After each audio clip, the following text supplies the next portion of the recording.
Hello everyone, how are you all doing? Now, I thought I'd do a video today talking about the difference between mild disputing and powerful disputing. Light disputing and hard disputing. There's a big difference because I see it all the time. I see it in people's tone, in their voice. I see how much they want to change their beliefs, how meaningful they try to change their beliefs, because otherwise it's too wishy-washy, it's too soft. Because we could all write, oh, I wouldn't like this, but I could stand it. Yes, that's a valid point. That's a rational answer, of course. But it isn't going to quite cut it. Is it going to quite get under chronic severe OCD with the rigid underlying black and white beliefs that we're currently holding? Okay? Now, you might recognise this book, and I certainly hope you do. If you don't, then get on with it. Okay? So our first book on the reading list, an excellent book, a life-changing book, a complete, I'd say, life-saving book. Game changers, so much great advice in here, and how we can apply the tools that we learn in this book to our own specific fears, our own specific beliefs and so on, and we can shift that and bring down the catastrophizing, bring down the demanding, bring down the black and white thinking, and increasing the frustration tolerance and going towards more self-acceptance rather than the self-downing and life-downing and going towards life acceptance, okay? But anyway, read the book and you'll understand what I mean. But this book is covering solely how we dispute, the type of disputing that we're doing. Okay? I want to hear vigor. I want to hear that you are really, really meaningful about changing your beliefs.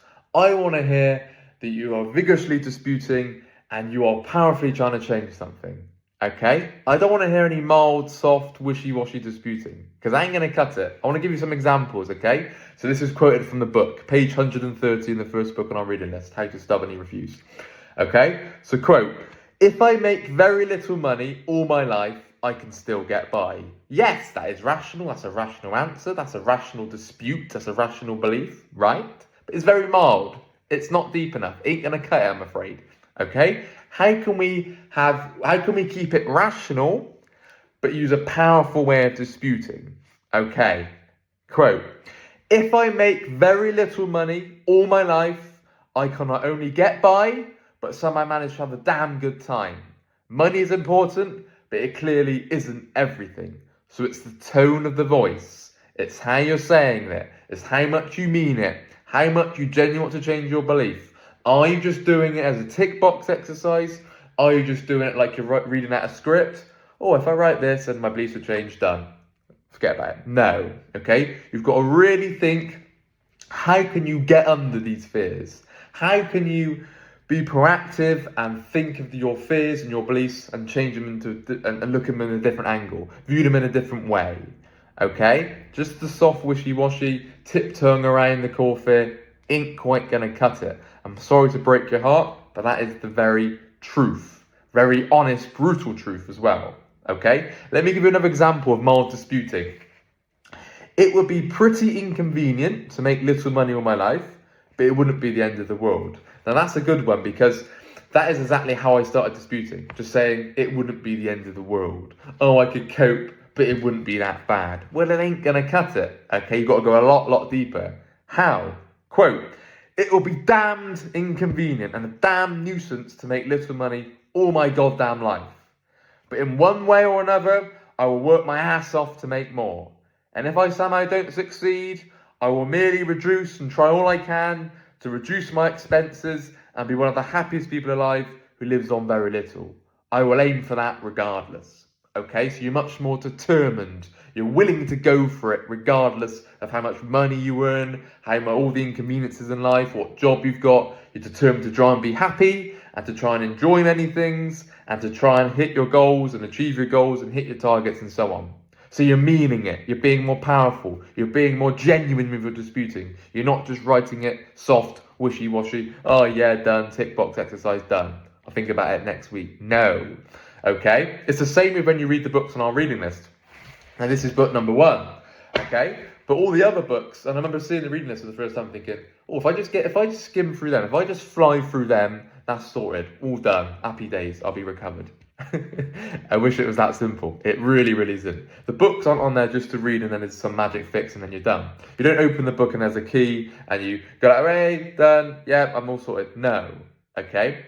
It's about how you are applying what you are reading in these books to your own specific core fears.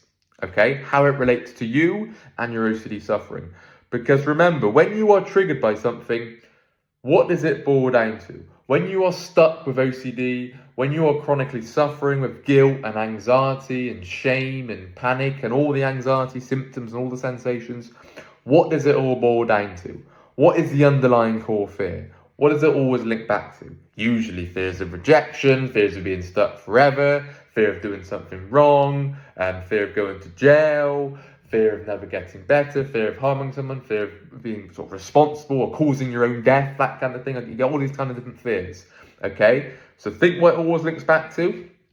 Get the fear written down, look at the irrational beliefs that you're holding, the demands, the catastrophizing, the low frustration tolerance, the self-downing.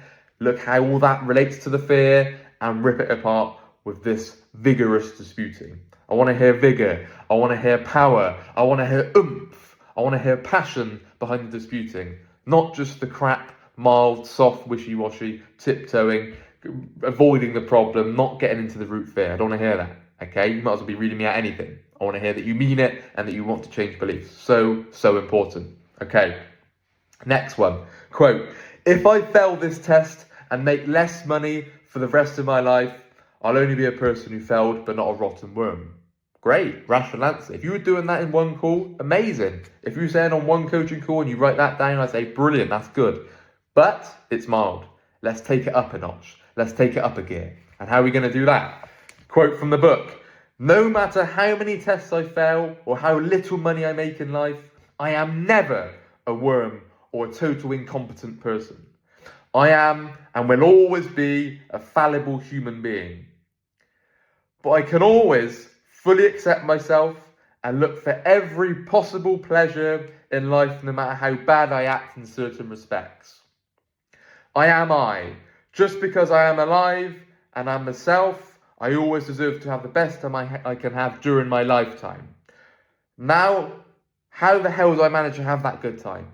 By striving for it, by determining to achieve it, by going for it, by embracing it, by pushing for it, by doing all I can to achieve it. Okay? That is a lot more powerful. That is a lot more meaningful. If I heard that, I think, wow, this guy wants it. This guy wants to change beliefs. Not forcing it, not rushing it. Notice I didn't say the word forcing it. You're not trying to force it, you're just saying it with power. You're going for it. Okay? Doesn't mean it then changes a lot quicker. It hopefully does, of course. Hopefully it actually shifts the belief. But just because you're screaming and shouting being powerful doesn't mean it just changes overnight, but you're giving yourself the best chance. You're giving yourself the best opportunity for the belief to actually shift. If you're just doing light, mild, wishy-washy, soft disputing, yes, you can. No, I don't think you can. I wouldn't see any changes with that because OCD would just cut through that like a knife through butter. It's going to say, no, you don't actually mean that. You're chatting crap. You don't mean that, right? Because if you really go for it, you're giving yourself an excellent chance. Okay? That's page 130. There's many more, 129 as well, in the first book. This book, for example, is one of those where you get off the shelf, right? I've probably read it about 4 to 5 times. Obviously read it initially when I first came on the journey, and then read it again after I read all the books. I read it after a setback, and then after another setback, and now I use it for reference because it's such an amazing book. Got some excellent points in there. And I really wish that this book was placed in schools, on the table, so all the students can read this and then just see how acceptance can be applied and how you can't write yourself off if you do one mistake, or how you're not catastrophizing things and not demanding things go your way and then playing the victim and then procrastinating because you feel so down because things aren't going your way. It's the realities of life. Okay, I really wish if you placed this book in front of people who were feeling anxious, not OCD, just anxious and depressed and down and low mood and just angry. Anger's a big one. There's also another book on anger, how to stop people pushing your buttons and how to control your anger before anger controls you. Another excellent book. But prioritize this one. You haven't read it already. Just bringing down the anger, bringing down how your beliefs, how your thinking is fueling how you feel. That's so important. Okay, how your thinking, your beliefs, your perspectives is fueling how you feel. So the unhealthy negative feelings of guilt, of anxiety, of depression, of panic, of shame, of embarrassment, of self-pity, of dread, impending doom, and so on. Okay? And also how our thinking around what we fear, how that fuels the behaviors, the unhelpful behaviors, the compulsions, the avoidance, the procrastination, the addictive unhealthy behaviors, the avoidance, the not socializing, the putting things off, the not taking care of yourself, the whining, the complaining, the venting, the playing the victim, and so on. Okay? Very, very important. Think about it. Next time you dispute, are you being too soft? Are you disputing too mildly? Are you disputing with enough vigor, with enough power, with enough meaning? Are you really wanting this? Are you really going for it? Or is it all lackadaisical? Is it all, don't worry about it? I hear it in the people's tone of voice. I'll read it out. So it'll be, I know I can stand that. I know I can stand it, but I really don't want it. It would be bad or unfortunate, but I can still enjoy life. Yes, good, okay. But I want to hear it in your voice. I want to hear how much you want to change that belief. Okay, tone of voice is very important. The words that we're using to write it down, that they're really going for it, is very, very important.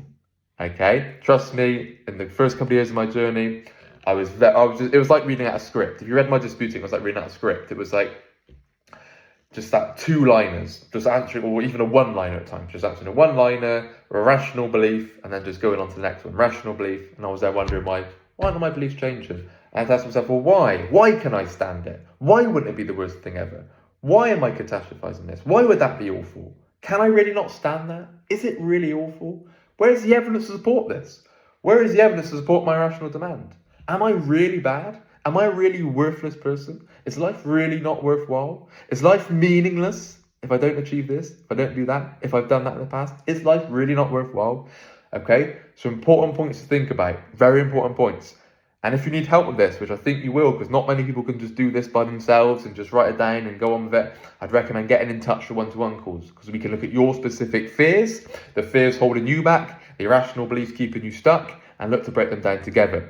Please email phil@ocdrecovery.com, and when I shut up and stop speaking, a number will come up, and a WhatsApp number, you can get in touch with me or one of the coaches here and book in one-to-one calls, and you get started on your recovery journey.